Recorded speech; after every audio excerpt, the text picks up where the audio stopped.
our guest, Micah Hicks, after his work at last year's Louisville Conference on Literature and Culture since 1900. He had just won the Calvino Prize, and I was lucky to be in the audience because, like many other people, I was mesmerized by his work. In fact, I just told him I'm a fan of his work. So I want to share with you a couple of short blurbs written for his book Electricity and Other Dreams. Micah Hicks is to short story writing what director Tim Burton is to film making. A zany Aladdin from Arkansas, enamored of bizarre fables and misfit fantasies, his skull a-boiling with magical thinking. I'll read you another one. Micah Hicks is like a southern oracle, spouting true and fantastic magic with the spirit of the place rumbling through his voice. So, Micah Hicks is a Calvino Prize winning author of fabulous fiction. His work has appeared in places like Witness, New Letters, Indiana Review, New Orleans Review, and Baltimore Review. His story collection, Electricity and Other Dreams, was recently published by New American Press and received a starred review from Publishers Weekly. He received his PhD at Florida State University, focusing on creative writing and fairy tales. He teaches currently creative writing at Arkansas Tech University. So please join me in welcoming Micah Hicks. All right. Thank you guys so much. Thank you, Bridget. So what I want to talk about today is how storytellers create interesting characters. And my examples are going to be a little eclectic and wide-ranging. I'm going to talk about Harry Potter, probably too much. I'm going to talk about comic books a lot, Netflix movies, but also a little bit of fiction. Often when I hear other people talk about writing or talk about character, they say things like, well, my characters, they just speak to me. They just start doing unexpected things and I just follow them or I just do what they tell me. And that is not really my approach to writing at all. I'm much more analytical. I like plot a lot of things out. I do a lot of outlining. So what I would like to do today is to take characterization as it works in stories and just dissect it like a frog in front of you. And then we're going to prod around in it and look at all the pieces, and it's going to be a little gross probably, but hopefully illuminating and interesting. I want to start by talking about one of my writing teachers at Florida State University, Bob Shikoshias, told us that in a story, in a piece of fiction, you basically have three main pistons driving that engine, and they are character, narrative, and language. And that you can have a really good story where only one of those pistons is firing. And I find that readers commonly gravitate toward one of those three kinds of stories. Like there are readers who prefer character stories where they're so fascinated in the characters and what they're doing that they'll just keep reading those stories forever and the plot doesn't really matter very much. And I think superhero stories often work this way. You kind of always know that Batman's going to win or Superman's going to win, right? Like you're not really, they might die for a little while, but they're going to come back. The reason you read these things is probably because you're really interested in that character, more so than the plot is going to do any crazy or interesting things or everything's going to change. And then I think when in terms of language, I think of somebody like Angela Carter that my students often really don't like. If you've read Angela Carter before, my students tend to hate her because she's so language heavy. Her stories are all about these beautiful sentences. And her characters tend to be the kind of fairy tale characters where they're just sort of silhouettes. Like they'll do things, but they don't have a lot of psychological depth often. I'm thinking about her short stories. And her plots aren't necessarily causal, even if they are surprising and really interesting.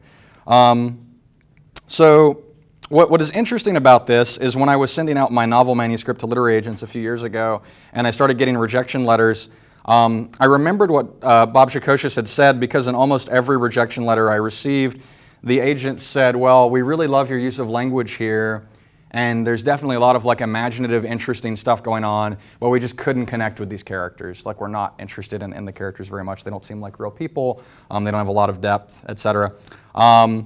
And the problem was the people in my novel just sort of acted, but they didn't have complex motives or psychological depth. They were alien and inhuman, more forces of nature than human beings. They weren't the sort of people a reader could feel like, that's me, like I am this person, right? And I think part of my trouble came from the stories that I love most. I've always loved fairy tales, folk stories, things like that. And for the past several years, that's what I had buried myself in and where my influences were coming on from. And so very often my characters are just these fairy tale sort of silhouettes. They don't have much history. Their feelings aren't complicated. They simply do things, moving the plot of the story, right? If they're sad, they weep. If they're happy, they laugh. If they want something, they just take it. And this happens, if you read many fairy tales, this happens often where a character can be really kind and helpful, and then a few sentences later can be so selfish and greedy. And it really, like, it doesn't seem like consistency is very important. It's just important that we break into the witch's house, we take things, we get in trouble so that there's a story to tell. And I probably made figuring out character a little harder for myself. I think I gave myself some bad advice. Amy Bender, who's an author I love, has this essay, Character Motivation, that's been important to me for several years. And in it, she criticizes the way writers think about character motivation and argues that we've got it all wrong. So Bender says that typically writers have this idea when they're creating characters, they say, well, this is what the character wants, therefore that is why the character does this thing. It's very clear cut. There's always a reason for what the characters do. And Bender says, well, people, like all of you probably do things and you're not sure why you do them. You might say something really hurtful to someone you love, or you might, do something that's like cowardly or despicable or frustrating and you didn't think you had that in you or something. Like we're often doing things that we didn't necessarily think we had reason to do or think that we had in us. And so Bender says this whole idea of motive in character is just really simplistic and a little silly. And then, why should we expect characters in fiction to have such obvious motives? What Bender was saying was really nuanced and complicated, but as a young writer, I think I took the worst possible lesson from this, and I just gave myself permission not to worry about character in fiction or think about it much anymore. I'm like, I'm good at language, I'm good at narrative, so that's what I'm going to do. It worked really well for other writers, it can work well for me. So I was bad at it. Bender said writers had it all wrong anyway. It was something I could easily sort of put aside. And it was during that time that I wrote my short story collection, and I threw myself into language and story. And occasionally I managed to luck into solid character development in many of those stories and kind of groped towards it intuitively, but I didn't understand why it was working when it worked. And my process for Electricity and Other Dreams, I don't know how many stories are in there. I think maybe something like 20, 25, something like that. But I probably wrote 2 or 3 times that many stories and just threw a lot of them away. And that had been my process for a long time. Like I'd write many stories, look at the ones that worked, keep those, and throw away the others, and did a lot of overwriting, which is maybe not the most efficient way to do it. But eventually, after hearing the same criticism from editors and agents and magazine editors occasionally, I decided I really wanted to make a study of how authors create compelling characters, what makes us love a fictional character, what makes us really invest in someone and get on their side. And after spending a couple of years working on this problem, it's really changed the way I write. I wouldn't say that I'm writing different kinds of stories now, but I'm able to write a different kind of story now. And I'm able to marry the sorts of interests I have in fairy tale narratives with deep psychological character depth, like when it's working well. It doesn't always work well, of course.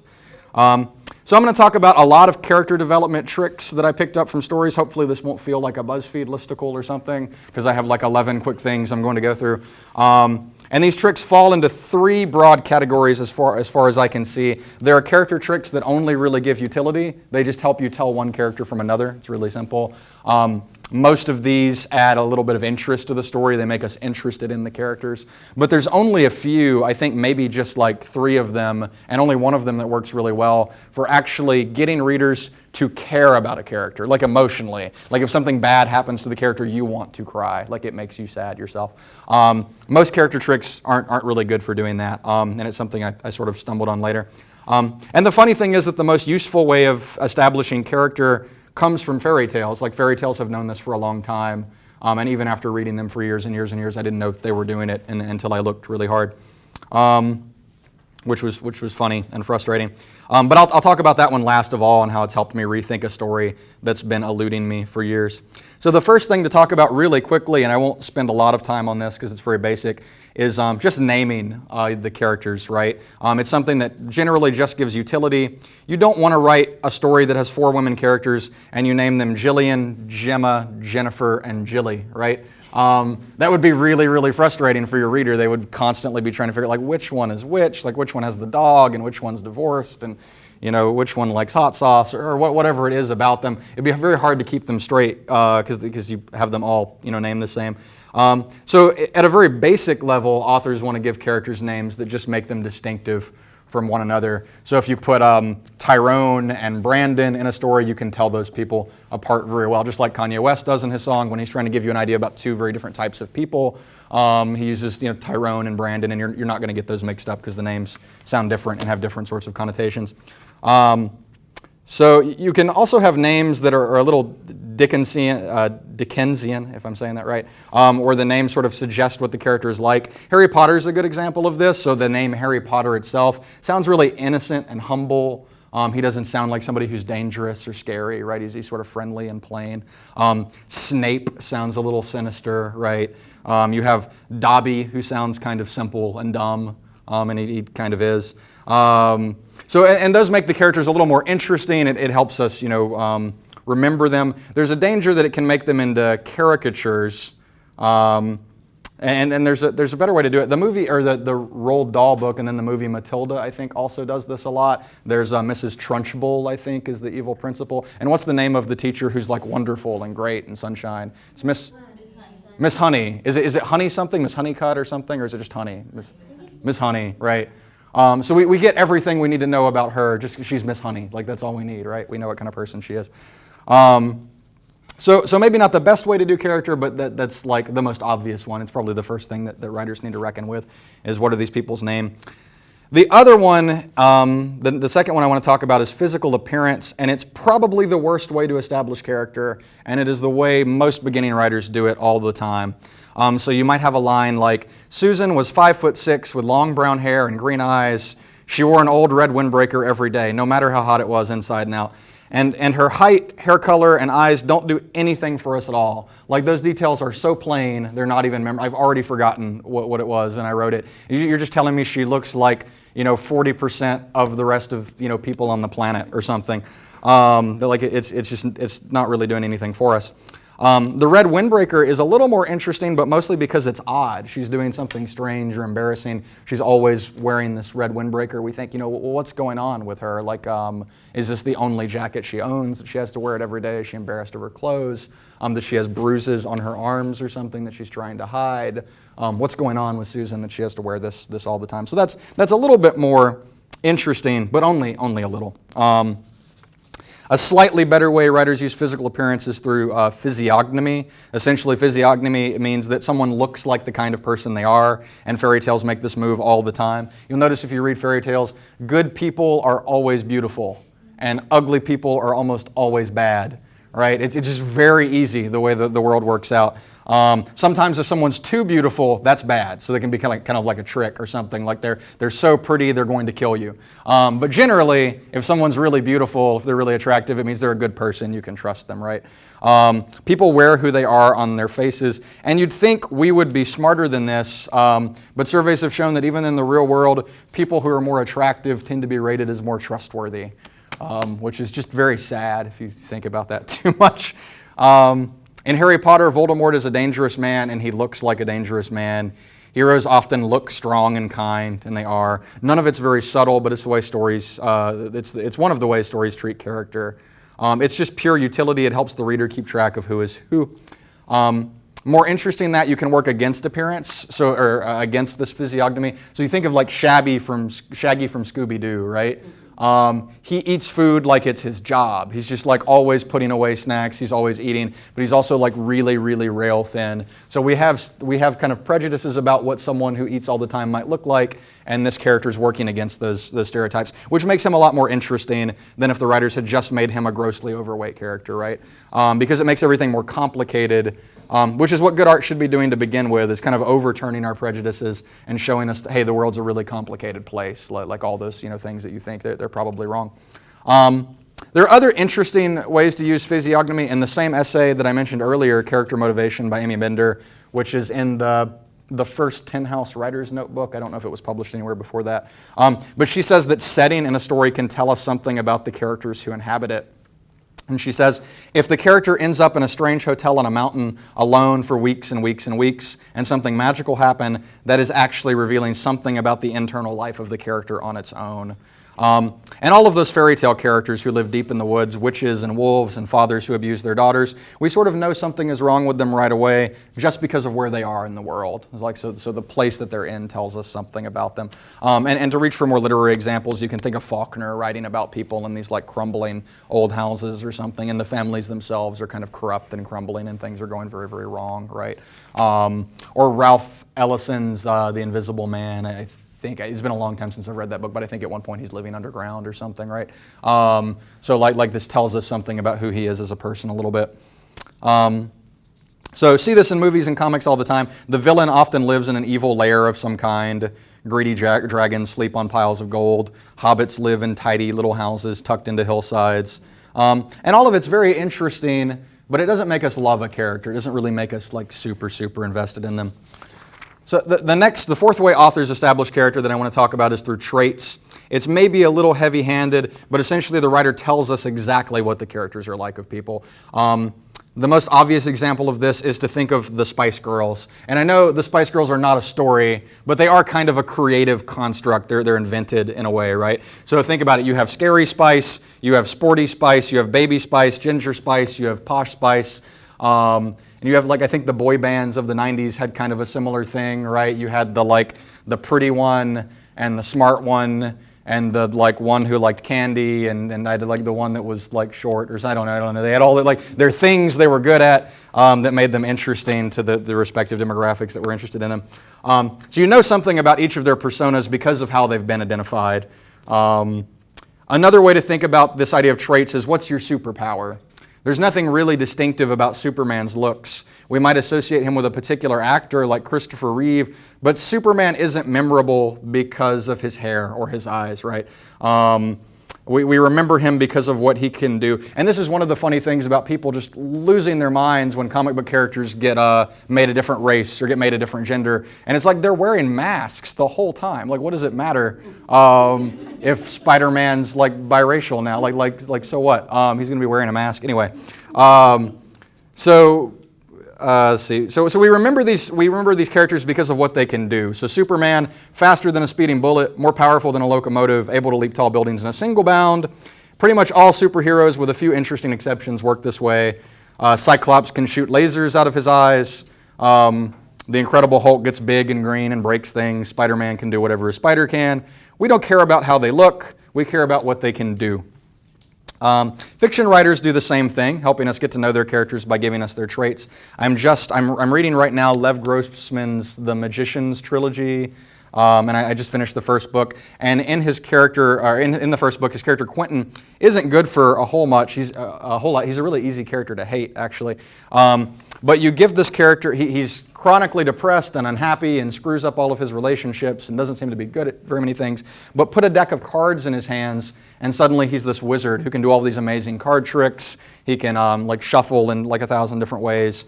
And other people are mostly just bored by it because it's perfect. It's just effortless and perfect, and he doesn't make mistakes. He's so good at it. And it's not really useful for anything. But it tells us something about the kind of person that he is, that he's willing to spend years just grinding away at this repetitive, monotonous thing that no one else would really care about so he can be good at it. And that eventually in the books is what's going to make him a magician, like what makes him good at magic. So I think real people think of themselves this way too, like, what's your superpower? What are you good at? My wife's superpower is getting bargains. Like, she thinks she's very good at getting things that she does not deserve. If the airline says it's going to cost this much, she's going to find a way to get it for less or something. If the grocery store says it's going to be this much, she'll find a sale. And I have a friend, Katie Knoll, at the University of Cincinnati, who's probably, she would tell you, I think, that she is the best Settlers of Catan player in like who's ever lived. Like she's just better than you, period. If you like the game, too bad. She's the best. Shirley Jackson does a version of this in her novel, We Have Always Lived in the Castle. I really love this. This is on the very first page. Mary Cat just tells the reader, I dislike washing myself and dogs and noise. I like my sister Constance and Richard Plantagenet and Amanita phalloides, the death cap mushroom. Everyone else in my family is dead. So Mary Cat's list of interests is very short, but it's telling that one of them is a poisonous mushroom and everyone in her family is dead. So we kind of know something about Mary Cat based on what she's interested, what's being associated with her. So this reveals a lot about her character. Traits are generally much more interesting than appearance. I think if you had to pick one or the other, if you could save space on the page, just cut out telling the reader what somebody's hair color is, how tall they are, anything like that, and tell us kind of something interesting about them, what they can do, what their superpower is. Shirley Jackson, who's an author I love a lot, she has another interesting idea for how to create characters in a new book that just came out, Let Me Tell You, which is a collection of essays and unpublished fiction and things like that. And in this book, she discusses characterization through metaphor. Jackson says, suppose a story needs a male character. In the story, he must further the action, although he is really a minor character. If the story requires no very definite attributes from him, suppose the writer were to assign arbitrarily the image of a bird to this character. He need never be named or called a bird, but his gestures and his habits are bird-like. His voice and his very words are sharp and twittering, and in his brief appearance he might select nuts or pieces of popcorn and pick them up like seeds from the ground with a quick, darting movement. Even if this character never appears again, he has been alive for the space of a page, perhaps, and has added depth and imagination to the story. And I wonder if J.K. Rowling didn't consciously or unconsciously do something very similar to this when she was writing the Harry Potter series. On the very first page of Harry Potter and the Sorcerer's Stone, she writes, Mrs. Dursley was thin and blonde and had nearly twice the usual amount of neck, which came in very useful as she spent so much of her time craning over garden fences, spying on the neighbors. So there's something very giraffe-like about Mrs. Dursley, just as there's something a little snaky about Professor Snape of House Slytherin, and something bear-like about Hagrid. So this kind of characterization via metaphor weds physical appearance with traits. So it's really more a specific subset of physiognomy like we talked about before, but it's kind of interesting. Another popular way writers establish character is through history and backstory, and I think this is the one I see maybe most often in stories. It's probably one of the most useful, the most typical, but the things that it's something that can irritate readers a lot too if you dump in too much backstory, too many flashbacks, sort of boring extraneous information that doesn't have a lot to do with the present time conflict. But what someone has been through tells us a lot about who they are. So Batman is an atypical superhero because Batman is Batman because his parents were killed in front of him by a man who got away. He wouldn't be who he is without that history. Because otherwise his superpower is what? It's just money. Like his superpower is just money. Many books, movies, and TV series use history to help you understand who the characters are. How many people in George R.R. Martin's A Song of Ice and Fire series or the television show Game of Thrones are purely motivated by the grudges they harbor? Everyone knows Jaime Lannister is untrustworthy because he killed his own king. The other characters refer to him mockingly or fearfully as Kingslayer. Daenerys Targaryen begins the novels as a refugee hunted by Western powers because of the kind of people her family had been. And Robert Baratheon summons Ned Stark for help because of their long friendship. So all of these characters are more interesting because of the web of ties they have to one another. This gives a ton of utility in the story because instead of just making a single character memorable in isolation, you make them memorable in connection to one another. So history can often serve as motive or foreshadowing also, which ends up marrying characterization with narrative. You might suspect that character history would create emotional connection for the reader, and it can, but its impact is a little limited. And this is mainly because it's hard to feel sad about something that started before the story even began. So typically if you're reading a Batman comic or if you're watching a Batman film, you'll get flashbacks and you'll find his parents were murdered, and this is why he's a crazy person now. This is why he dresses in a bat suit and runs around in the dark punching people. And it's just a complete psychopath, really. And so that helps us understand him, but nobody's crying or tearing up or getting choked up about Bruce losing his family, right? Like that happened a while ago. It happened before the story started. It feels like something that's very much done. So it's not going to break readers' heart. There's a better way to do this in a similar way, and we'll talk about that in a little bit. The classic character development advice, and partly what Amy Bender was pushing back against in her essay, is to give your characters some sort of motive. Kurt Vonnegut famously said, every character should want something, even if it's only a glass of water. Bender's criticism is that she often writes her stories to find out what the character wants, and that she has to write the story to know that in the first place. But that criticism aside, an author who gives their character a clear desire adds a lot of forward momentum to the story. It works so well for plot, right? If the character wants something, the character's going to be going to get the thing. And the reader's not really confused. We know who this person is, we know what they want, we know why they want it, and we can kind of see where things are going. So it's a good way to invest us in what's happening. And often the parts of novels that frustrate me the most are those where it just feels like the characters are wandering aimlessly and they're not sure what to do with themselves. There's a part actually in Lev Grossman's The Magicians where the characters, all of them wizards who can perform magical spells, get bored and lose direction. Since magic has made their lives so easy, all of their basic needs are taken care of. They wander in and out of bars, they worry about what they'll do with their lives, and they're generally just horrible to each other. Grossman is actually using this section for effect. The whole point is that the characters are aimless and unhappy, and he's going to shock them out of that a few sections later. But as a reader, those kinds of interludes in fiction really wear me out when I feel like the characters are just getting coffee, or they're just talking to their spouse, or they're going to their job. Nothing is really wrong. They don't have any problem they're working on. They seem mostly content, and happy. The writer Dean Bacopoulos talks about when he first goes into a story, one of the questions he asks himself is, he's like a security guard with a flashlight, like, what's the matter here? What's wrong? And if it doesn't feel like anything's wrong, if it doesn't feel like anything's the matter, and I would say also if the character doesn't really want anything, it just feels like, well, things are fine. Like why do you need me? Like, why do I need to read this then, right? Like, things are okay. We're doing good. This story clearly doesn't need me. So these are the parts of stories where often I race through trying to get to something better, or I just put the book down in irritation. To talk about a really wonderful literary fiction example, if any of you have read the writer Lauren Groff, her short story Eld the Bard and Aliette, which I think is just a perfect example of a short story. Like, it's doing everything well. Aliette is this wheelchair-bound girl who's, because of polio, and she approaches a famous swimmer, Olympic swimmer, when he's at the docks, hoping to hire him as her swim coach. And part of what makes this perfect story so compelling is how fiercely Aliette wants things. She wants to strengthen her legs and walk again. She wants to win the love of the swimmer who she admires. We know exactly who she is. We know exactly what she'll do. And she's very interesting because of it. So Desire has this way of fusing character and plot. It sounds really basic, and it is really basic, but it works incredibly well. The inverse of motive might be secrets. An author that I like quite a bit, Juliana Baggett, on social media, she had a blog post where she wrote about another way of developing character, which is to give them a secret. She put, and Shirley Jackson is a good example of that. Jackson, in her novel We Have Always Lived in the Castle, puts secrets right at the center of the plot. So we begin wondering, did one of the sisters really poison her whole family by putting arsenic in the sugar bowl?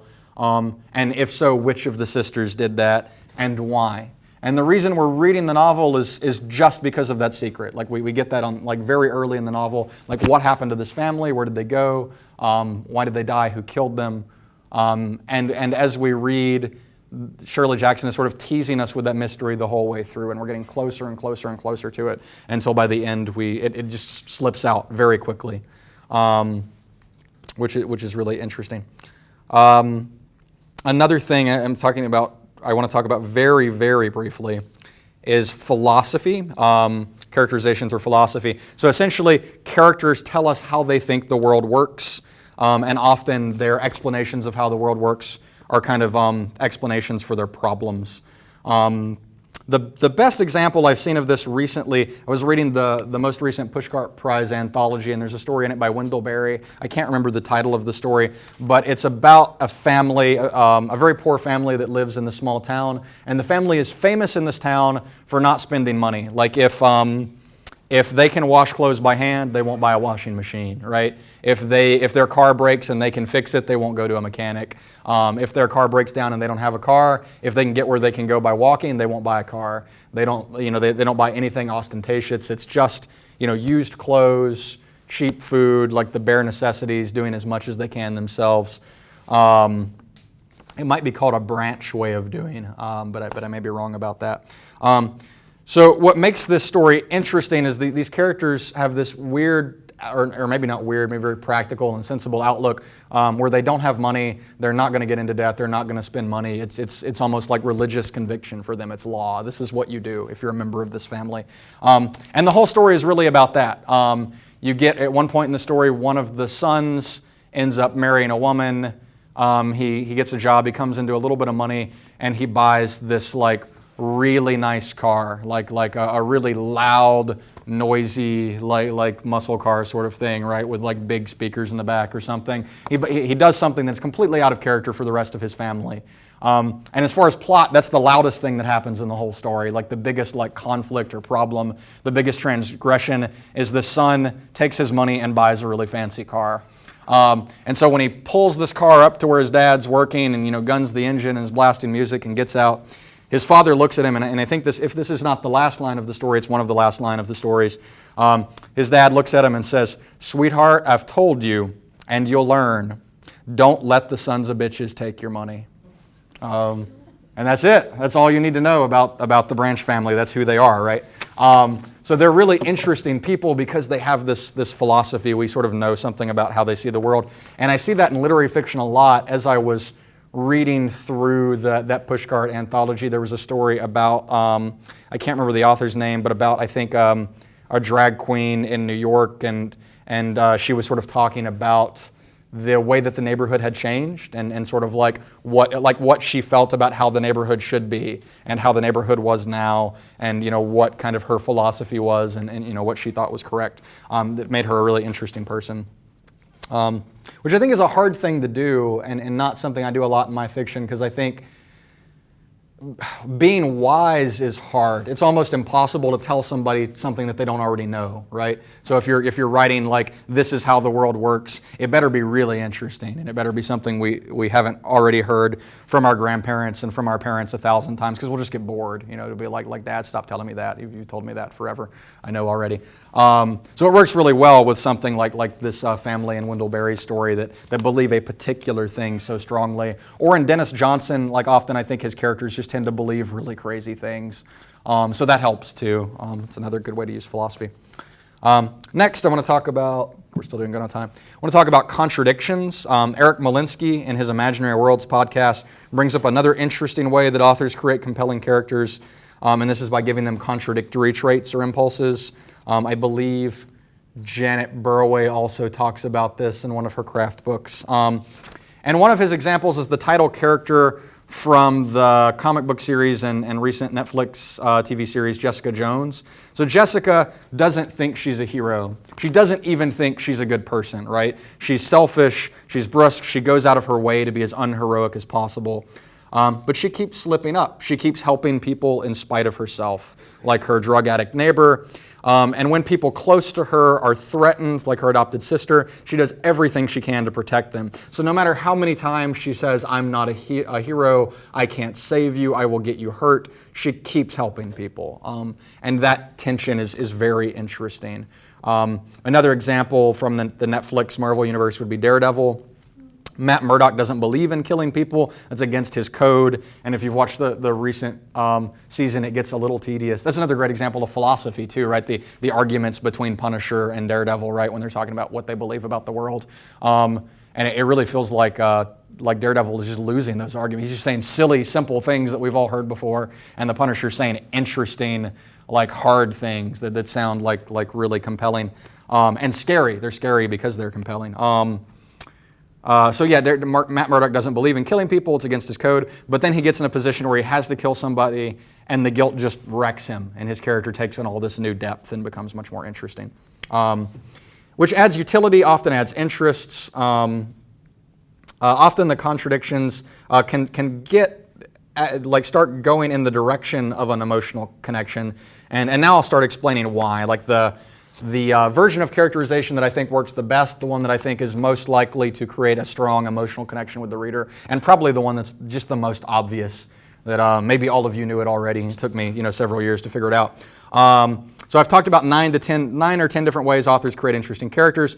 Most of the time, writers are going to mix and match, which leads to richer characters than just relying on a single, method. You don't just want to tell us that Susan has green eyes and brown hair and is 5'6" tall. Tell us something else about her, please, so that we'll be able to care about her or be interested in her a little bit. So I have one method of characterization left. This is the preferred method of characterization in fairy tales. It's often the only characterization that even happens in a genre that's mainly defined by what happens, not by who it happens to. And I think if a writer's only going to do one thing to get us to invest in someone, it should be this. And it's so simple, which is just to show us how the character is suffering. Like in the present time of the story, show us that character hurting, get that hurt on the page. So it sounds easy, but if you think about the people we emphasize with in real life, these are the people who are in pain in some way. Like you don't, for example, stay up awake at all night because your friend got a great job. Like if a friend of yours gets a great, wonderful job, you don't stay up all night like thinking about it and worrying and like thinking, will she be okay? Will she like the job? Will she be happy? It doesn't even, you're happy for her for about 5 minutes, and then you go back to worrying about whatever you were worrying about before. But the things that keep you up at night and the things that really keep you worrying, right? Like if your friend, say, is in an abusive relationship with her boyfriend and you think that he's hitting her or hurting her or something, but you're not, like that's the kind of stuff that bothers you, these like unsolvable problems, like someone is hurting, there's something bad happening, and it's something, the key thing I think about suffering with characterization is it works best when it's something that you can't even fix. Like it's some like needling, difficult, complicated problem, and you just have to live with the problem, and you can't really get out of it, right? Fairy tales are great at this. The only thing we know about most classic fairy tale heroines is that their parents have died. That's usually it. Cinderella loses her mother, her father remarries a woman who's cruel to her, and the story hasn't even really started yet. Like if you were to talk about the plot of Cinderella, it would be, stepmama, I want to go to the ball, you can't go to the ball, do all your chores. Stepmama, I did my chores, you can't go to the ball anyway, stay here, I hate you. And then she gets a magic dress and she goes to the ball, and she does it 3 times, and then she ends up marrying somebody rich and lives happily ever after. So her losing her parents is just kind of an introduction to who she is. It's letting us know this is Cinderella. This is the kind of person she is. She's somebody who hurts. Hansel and Gretel, Rapunzel, the Miller's Daughter, and Rumpelstiltskin, they all have parents who abandon them directly or indirectly. And think of all the movies you've seen that open with a character just working in the worst job. Like their eyes are just glazed and they're like passing, granola bars over a scanner while the customer like yells at them that things are on sale. That was supposed to be on sale or something. Where their situation just looks really, really miserable. And we end up rooting for those people so fast. Like when we see that their lives are kind of hard or they're in a bad situation or something, like we are immediately on their side. Like if I'm at a restaurant and another table is shitty to the server, I'm going to tip that server more than I would have otherwise because I'm so angry at those people. Like for being angry to someone who's doing their job, right? And I found that all of my stories that manage to have any kind of emotional impact end up doing so because the characters are hurting, either from something in the past, which is not the best way to do it. Like I said, the emotional impact of that is lessened, or from something that just went wrong in the beginning of the story, or maybe even better, from something that's like wrong and just is unfixable, just this chronic problem, and they keep butting up against it over and over and over and over, right? So maybe you have a father, for example, who loves his daughter more than anything in the world. His refrigerator is covered in her drawings from school, but he doesn't have visitation rights. He can't see her. He's not allowed to go anywhere near her. And so he's mailing her presents, or he's going to the post office to mail her a birthday present or something, right? Because he can't interact with her, and the mother refuses to meet with him or something. So in this way, he's maybe a more interesting, sympathetic character because he has this problem, and it's wrecking him all the time, and it's still wrecking him even in the present time of the story. Some writers will end up doing a really subtle, deft version of this, where rather than showing a character's pain directly, they show us a moment of vulnerability.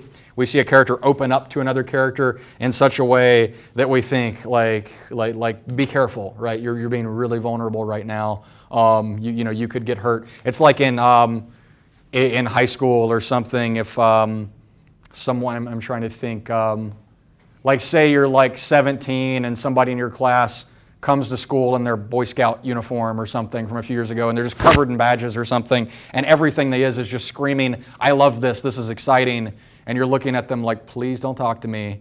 Like, what you're doing is so dangerous right now. You are like social radioactivity. I don't know if I can touch you. That's dangerous." And maybe at some level you can respect it. You're like, "I wish I could be that brave about the things that I love." But it's sort of nerve-wracking. Like you see them, like even if they're not actively being made fun of or like punished, you know it's coming. Like it's going to happen, and you're just like bracing yourself and waiting and hoping none of it falls on you, so you get away. I think there was an example of this from high school. There was a guy who was really lonely and didn't have many friends, was really imaginative. He like made up these crazy stories in his head all the time, had like absolutely no social skills. And if you would talk to him about, like if you gave him the slightest opportunity, he would start talking your ear off about all of these amazing things that he'd come up with. And he wasn't writing them down and he wasn't drawing them. It was all just in his own mind. So his only outlet was to find some poor person and corner them and just spill for hours. And it got to the point that I was like actually running away from him because I'm like, oh God, like I'm already a nerd. Like I'm already not very popular. If like people see me hanging out with this guy, like I'm just going to be punished and it's just going to be bad. So that creating vulnerability, I think it's tricky. I think it's really hard to do. But that's kind of a subset of suffering too. Like you're not hurting yet, but you might be. There's the potential that the reader can feel, and it's really electric. So this can work in big ways, one character revealing a painful secret to another. It can work in small ways, like learning what sorts of things a character is bad at, for example. So to sort of start wrapping this up, it's fine to be interested in a character because they can do amazing things, but I think engaging the reader's empathy is a more powerful bond. And I wonder if this isn't why Batman has always been more interesting to me than Superman. They both have pain, right? Batman lost his parents, but so did Superman. In fact, Superman lost like everybody on his planet. He lost everything about his home. He's like the ultimate immigrant. He's the ultimate like outsider, right? Like he's from a place that doesn't exist anymore. The problem is that almost no writers really seem interested in exploring that part of Superman. Like they don't really, the issues of Superman that I've read or the movies that I've seen, they don't really care about the fact that he must be really, really lonely. They're more interested in the fact that he's really strong and he's bulletproof and he's all these other things. And I've never been able to care about Superman very much. I just don't like the character very much. But with somebody like Batman, I've always been fascinated by him. And maybe some of you like are you know more about Superman than I do, and you're like on the edge of your seats waiting to correct me, and you'll definitely get the chance to do that soon. So I've had a story I've been trying to get right for a very long time. And I've probably rewritten it from scratch about 4 times in the last few years. I'll just like throw it away and start over, try again. And on the surface, if you've read my stories, and I know some of you have, it seems very similar to the kinds of things I do. It's this magical, absurd story. The plot is this woman is pregnant and she's obsessed with World War II documentaries about the group of airplanes that disappeared over the Bermuda Triangle, Flight 19, all these pilots. And she's just obsessed with it. She keeps watching these documentaries. She's really into it. And then when she goes to the hospital and goes into labor, she ends up giving birth to all 14 of these missing pilots, like in their flight gear. And then she gives birth to the wreckage of their planes that went down. And then she gives birth to the storm that knocked them out of the sky. And it's like terrifying. There are like plane wings like shooting out of her and like hitting the wall, and this like army of men like coming out and like pulling each other. It's the grossest thing maybe I've ever written. It's really uncomfortable. It's a lot of fun. But I've been wrestling. So it's this really weird narrative-driven story. It ought to work. I've always thought it ought to work just on the premise, right? Like if a story can work on the basis of character or language or narrative, I feel like just in terms of narrative, I've got something weird enough that ought to be interesting. And I've been wrestling with it for a long time, and it just never works. And finally, when I was putting this lecture together and thinking about character, I realized that the problem with the story I had was that my characters weren't anybody in particular. They didn't have any depth. I wasn't really interested in them. I was just interested in what happens to them, right? So I rewrote the story thinking about what I had learned about character, about like their motives, what do they want, what do they look like, what is their history, all of these other things. And the story still failed. The moment I finished writing it, I knew I would have to do it over again. I still wasn't happy with it. So at that point, getting desperate, I started looking at models. I was thinking, well, who's writing a similar kind of thing to what I'm trying to do, and how does it work for them? And George Saunders has a story called Sea Oak, which I don't know if any of you have read that, but it's also a really strange story. You have this like group of people living, way too many of them in a tiny apartment. The main character works at kind of like a male version of Hooters, where he sort of like strips for tips. And I think the place is called Sea Oak, and he's just thoroughly miserable, and everybody's unhappy. And I think the grandmother or the aunt who lives with them is really polite and sweet and very kind and unassuming, and she gives up everything she has. And her whole life, she's like never been married. She's never had sex. She's only taken care of other people's problems. She dies, and they bury her. Then she comes back as a zombie, and she's mad. She's really, really mad. She's like, this is bullshit. Like I never got to have sex with anybody. I never got married. I've been taking care of all of you forever. And she says you're gonna go get jobs. You're gonna stop feeding those babies ice cream. You're gonna and the refrain of the story, which is I imagine it must be hilarious to listen to George Saunders read this out loud, because the main character who works in the male strip club is a little shy. He doesn't want to show too much. He doesn't want to get fired. And she's like, oh no. Like, you're going to show your cock. You're going to get out there. You're going to show it to everybody who wants to see it. You're going to do it as many times as you have to. You're going to make money, and you're going to send those girls to get some kind of job training. You're going to get us out of this really bad situation. And the story it's absurd, and it's ridiculous, and it's so much fun. And I think in terms of crazy, magical things, it has a lot in common with what I'm trying to do. But it didn't take me long to see what Saunders is doing in that story that I wasn't doing in mine. His characters may be kind of ridiculous, and it's clear that he's sort of poking fun at them, but he is always on their side, always. No matter how awful they are to each other, he always shows us that they're hurting and that their hopes have been like thwarted for their entire lives, and how incredibly hard like every day is for them. They are just miserable. They've never had anything good. They've never had anything that they want. And there's never a moment that he doesn't give us an opportunity to empathize with these people. Looking back at my story, that's absolutely what was missing. I had failed to explore how the characters were suffering. I hadn't given the reader a window into their hurt so that the reader could care about them. And thinking about that story now, I'm a little embarrassed and ashamed. Like what would be the point of writing a story about people just to mock them and to make fun of them, to kind of have a laugh at their expense? And I'm seeing a lot of I'll see occasionally like pieces of fiction or poems or something that do similar things, where the characters are just I read a poem like this recently that was sort of like making fun of hipsters or something, or making fun of a particular type of people. And I think, well, maybe that's true. Maybe hipsters are kind of ridiculous. But I don't feel very good about the writer who needs to write a poem and talk about how horrible these people are in order to make themselves feel better, right? Like, I think that writer is probably kind of a small, sad person. And I would be more interested in someone who's able to do something like James Baldwin, for example, has this story, Going to Meet the Man, about, and he's an African-American writer. He's writing about this white sheriff who's like viciously racist, like a complete white supremacist, has participated in lynchings. And Baldwin sympathizes with that character. He like shows how his life is really screwed up, and how he's unhappy, and how he's just like a mess of like guilt and anger and all of these mistakes that he has made, and how he's a really broken person.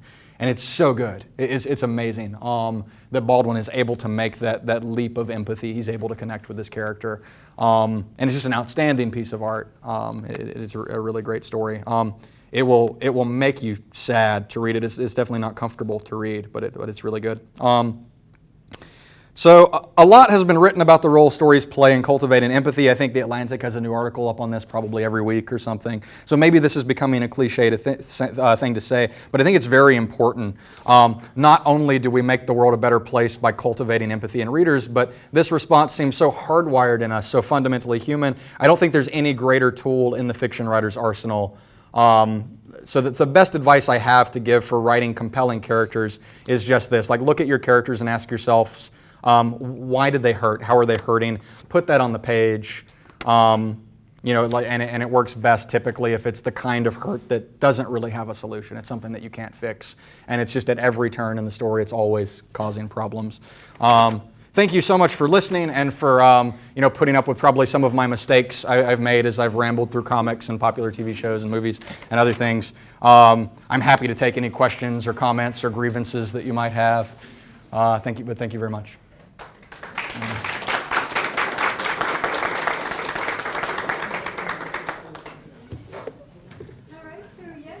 All right, what you got?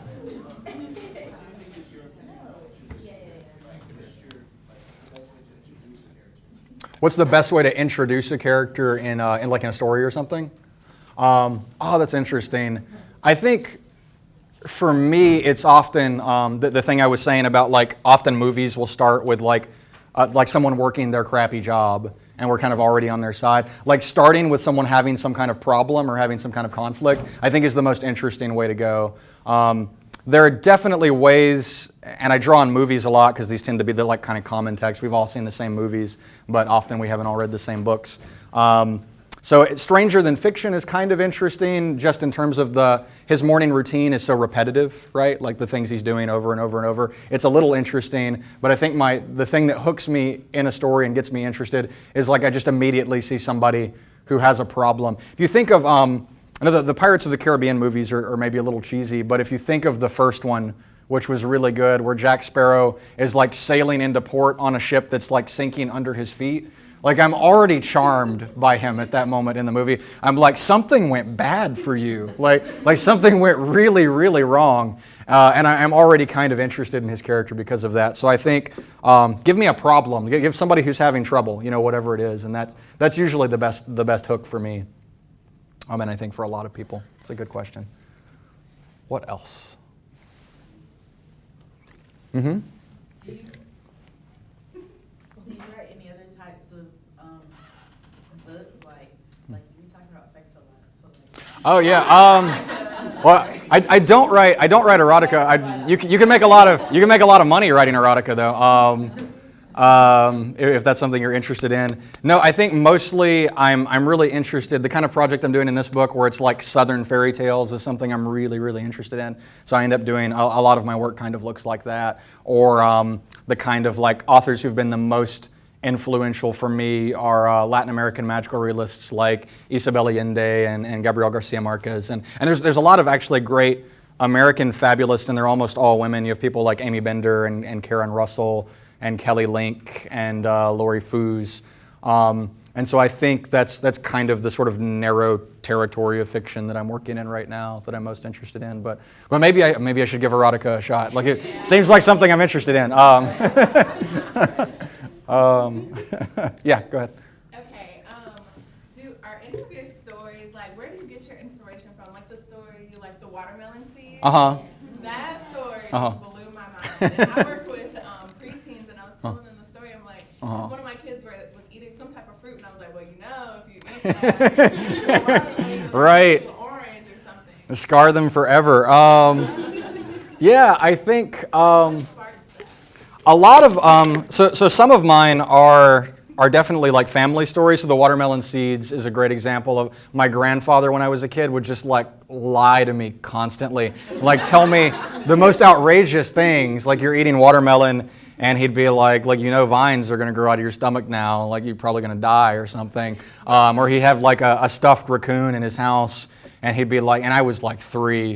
And he's like, you better watch him, because when you don't watch him, that's when he's going to get you. And so I'd have to watch this thing all the time, and sort of shivering and terrified.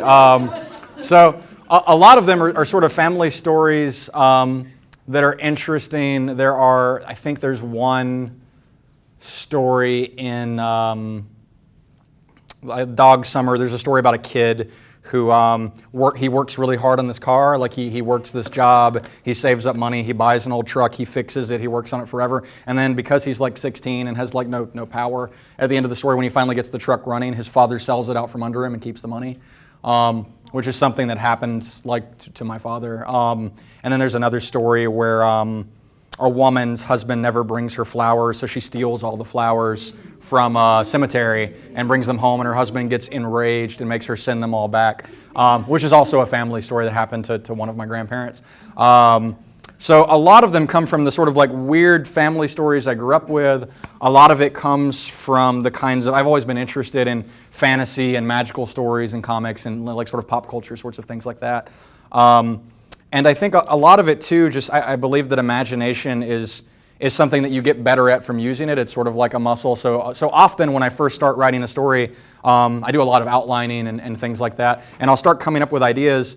And my first ideas are pretty obvious, like they're things I've done before, they're things lots of stories have done before. So I end up scratching them out and I'm thinking, well, what weirder things could happen or what more interesting things could happen? And I just keep thinking about it and keep working on it and slowly build my way up to something that I hope has a kind of sense of wonder or feels a little more amazing. But that's a good question too, thank you. Yeah, what do you got? So some of these stories, do they have underlying morals to them or they just strictly entertainment purposes? I get that question a lot, which is about the moral thing in fiction, especially with my story, Cleaning the Flea Boy. A lot of people were like, well, clearly this is a moral fable. Why did you want to write this moral story? And my answer is always, it's not a moral fable. I'm not writing moral stories. I'm definitely not trying to. I have a lot of suspicion of people who use stories to push a kind of agenda. I remember when around the time Obama was first elected, there was a children's author who made a book about this like arrogant, snobby squirrel who became president of Animal Town and ruined lives for all of the other animal people by trying to give universal health care. And I thought, what a... So, like, it's ridiculous, but on the other hand, what a rotten thing to do. Like, to take your political, like, whatever your political agenda is, whether you're liberal or conservative, to take that and package it as a children's story and try to seduce children for that, I think is just a disgusting thing to do. And I definitely don't want to do that with my work. I never want to take what I think is true about the world and like anytime that I think I know something is true or I know something is right, I'm probably in trouble. So I would say that the moral that I keep returning to is just to show that things are complicated. Like, so in the Cleaning the Flea Boy story, this kid is diseased, he's a lot of trouble, he makes the town a really bad place. Like he's not their problem. Conventional wisdom says you just need to get rid of him, he'll only make you unhappy. But the family takes him in anyway, and he ends up having this surprising effect on the family's lives. Like he doesn't make everything happy and wonderful, because that would be a Lifetime movie, right? That would be simple in a different kind of way. But he doesn't make everything completely bad and miserable, and ruin their lives either. It's something like in the middle. Their lives are just different now for having him be a part of their family. So I think often in my stories, that's what I'm trying to do. Like I want things not to be easy. I want them to be as complicated as possible. And I think in terms of like fiction's moral thrust, I think that's the best thing it can do. Like engendering empathy in readers for people who aren't like us and showing that the world is a more complicated place than we think it is. Which is maybe to the side of your question, but I think that's what I'm trying to do mostly in terms of morals and things. Yeah? Yes. When you think of a new idea to start a new book, how do you structure your ideas? Or how do you organize your ideas to start writing? Usually I just do a lot of outlining on like note paper or something. I tend, like people do this a lot of different ways. A lot of writers actually don't do any pre-writing or outlining at all. They just start going, and for them that works better. For me, I really need to outline and do a little bit of plotting and planning beforehand. Typically what my outlines look like, they're a list of key scenes or events. It's sort of, and my outlines get complicated and strange too, but for something like a short story, and I think often for a novel as well, I'll just make a list of like, well, these are the big things that are going to happen in the story. Like all of these things need to happen. And then I start thinking about, well, what order do they need to happen in, and where are they going to happen, and what characters are going to be there. And that's helpful for me because once I know what's going to happen in the story, then I can worry about language entirely. Like I don't have to figure out what should be happening. I can just worry about the sentences, trying to make them as surprising and interesting as I can, and really, really work on voice and make the language as clever as I can make it. But I'll do notes about voice too. Like before I start a story, often I'll write like a few sample sentences or a few sample paragraphs. Or for like the watermelon seed story, it was kind of written out loud. I was mumbling to myself as I was writing it and thinking like, what would make this sound weird and sound cool and kind of tap into that, like really interesting Southern language that I grew up with, right? And so it sort of evolved from that, yeah. But does that answer your question? Okay, great. You in the back. Okay. Okay, in the book, The Butcher's Chimes, right? Mm-hmm. I could see, I guess, how that might be I guess I can see like the real life in it and then the fantasy, but I want to know how you did that. Like how do you come up with something like that? And then I wanted to know if the twin was dead. I don't know if maybe. Yeah, I don't think they know at the end of the story. It just it gets lost. So who knows? I don't know. Yeah, my wife thinks that story's really gross too. Like she can't read that one. She's like, I was reading it, I was like, oh my God, this is the weirdest. yeah. I don't know. I think for me, it's a lot of fun. You're talking about the mix of like the realistic stuff and the magical stuff. For me, it is really interesting when magical weird things are happening in the kind of places that I grew up or something. Like if you're reading like a typical fantasy novel and there's like an ogre or something like hiding out in the forest, you think, okay, well, we've seen that before. But then if you are reading a book and there's an ogre in Walmart like buying condoms or something in the drug section, like suddenly you're really interested. You're like, what is going on here? Where is this going? And what is this writer's weird stuff about sex that he keeps putting in these stories? So for me, it's just kind of like the two things are dissonant, right? It's a little weird to put realistic modern life next to things that are magical, but for me, that dissonance is really pleasing, and I think that's where the title of the book comes from: electricity and other dreams. You have something very mundane and or something that's all around us, and then something that's a little like more magical or dreamy or amazing. We're running out of time, probably. We have a question over there. I saw someone had their hand up over there. Yes. Yeah, go for it. Earlier you said how the character catches their attention with his perspective on the world, right? Mm-hmm, like the philosophy, yeah. So how can you do that? Because most people have taken the most interesting things and when you try to use and combine stuff, it might mess it up. Mm-hmm. It doesn't catch them as good as you wanted to. So how would you recommend how you do that? Oh, like if you're basing it on real characters or something, you might mess up their philosophy or how they think.